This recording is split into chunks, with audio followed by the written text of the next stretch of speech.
Now, we owe our contested date to go and help out the loveliness of Thousand Bones to seek out and hopefully find another corpse. Well, not so lucky with the dead wardens, as his place is, of course, in a fairly abandoned graveyard, littered with dirt, grime, bones, unmarked graves, and creatures of horror roaming about. Nothing to say that the spiders and other small creatures that float entering in through here is much appreciated. As it describes of a dimly lit patch by eerily glowing but harmless mold that fills the chambers, and, of course, plenty of dirt to bury those who are dead. Stumbling inside, the front door guards are, of course, skeletons. Several dozen, a dozen or so skeletons, and their leadership toughening force of owlbears popping in. Now, skeletons are one thing, but owlbear skeletons, terrifying. Massively sized creatures. Where they got owlbears, I'd assume whoever owned the necromancer training for this problem. And dispatching them with fairly a new dug up grave. Continuing in through forwards, we find several different places where experimentation and labs and holes are to be dug. And unreasonably smaller creatures are running around. Where there's also a den of Darrows, which everyone loves, the deep, dark, dank people. How they got here, how they stay, how they're not hunted, couldn't tell you. Marching through, you find out that even more so, they even keep pets of sturges running around. And skeletons galore. Their waste management, fairly identical, considering they just service every other thing by enslaving the loveliness of another Otugu. The city into Otugus, I swear. Everywhere you go, you will find an Otugu. They bury themselves in everyone's problem. The disgust and repulsion that the greatest roams himself through this place, as all the lovely undead wander forth to come fight to him. Curious and interested in these Darrows and how they acquired such power. Moving forward through this lovely place, we found out there's more than just meets the eyes to deal with. Playing both Darrow and skeletons as they pop into existence. Fairly easily trekking through. Of course, skeletons aren't always the going for, because Necrophedius are a very obnoxious centipede creature to run into. But quickly dispatched and slain as easily as the skeleton brothers they came with. We started feeling a bit confident in our ability to deal with stuff, but here's what all we deal with. Roaming forward, we come through larger passages, accommodating larger and larger creatures, until we run into a stricken abomination. The biggest and ugliest, like legitimately the ugliest. I believe he's just an ogrekin at this point, but ogre nonetheless. Boy howdy, was he a fisting fighting force to be accounted for. Enjoying his struggles of punishing and torturing. Slowly making away until we had finally beaten the man down into his own dirt. None are saved from the death penalty when it comes to it. If not, it's a beheading process. In fact, several times we've run into skulls breathing acid as we travel through the dens, trying to at least mediocrely deter us from it. Roaming about, still not finding the corpse we're looking for. Odd considering this was what the last known claimed place was supposed to be.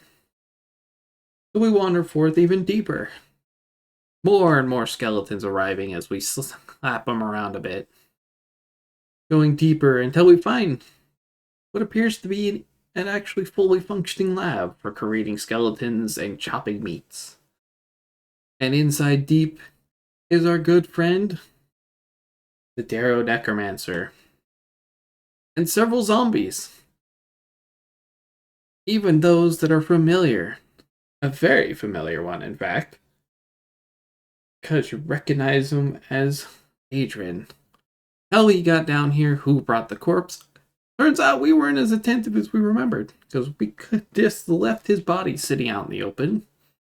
And it turns out he was dragged off to the tombs and brought back to life as a zombie to service the Darrows.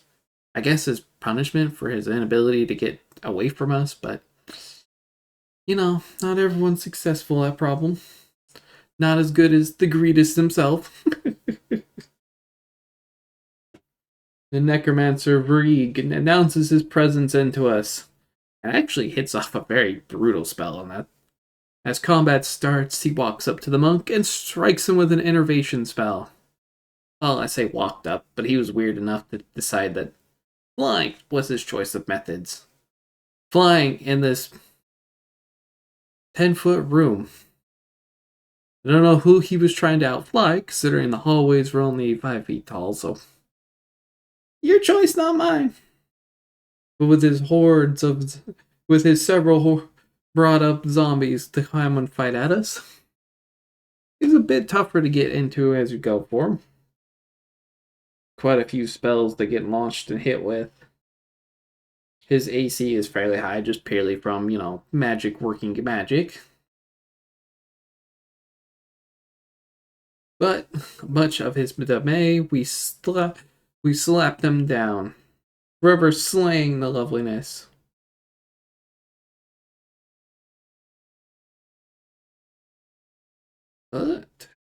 And as we slay him out, we finally find out that we have familiar faces of several limbs, bodies strewn about as we dug around the tomb.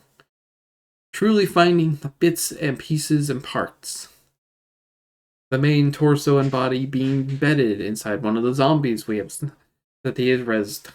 Which is kind of functionally weird, considering undead are not supposed to leave a corpse after they die, but I'm not in charge of that problem. I'm glad to know they at least distinctly allow that.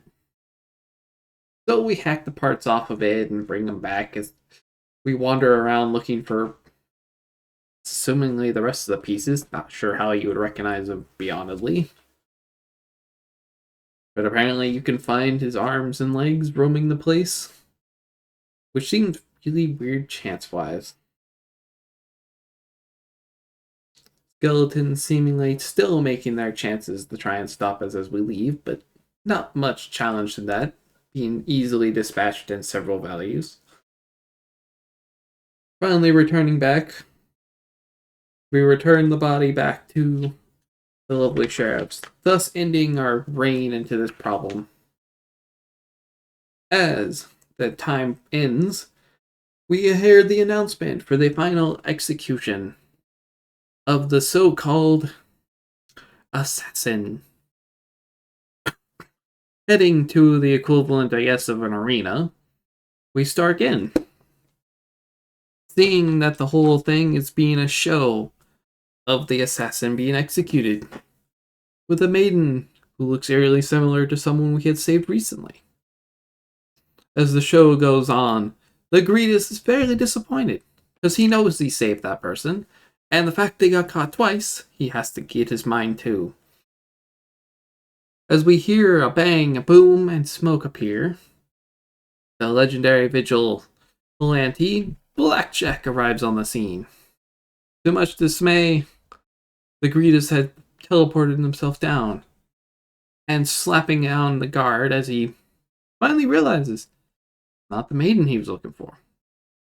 Irritated more than anything else, Blackjack grabs the woman and leaves, fleeing the scene without any describably going. As is always, Greedus in his anger storms his way out, followed by his companions, fireballing his way through a crowd just out of pure irritation to make way to leave, and thus ending the travesty of what happened to the Queen's assassin, thus starting the plague. And I will see you next time.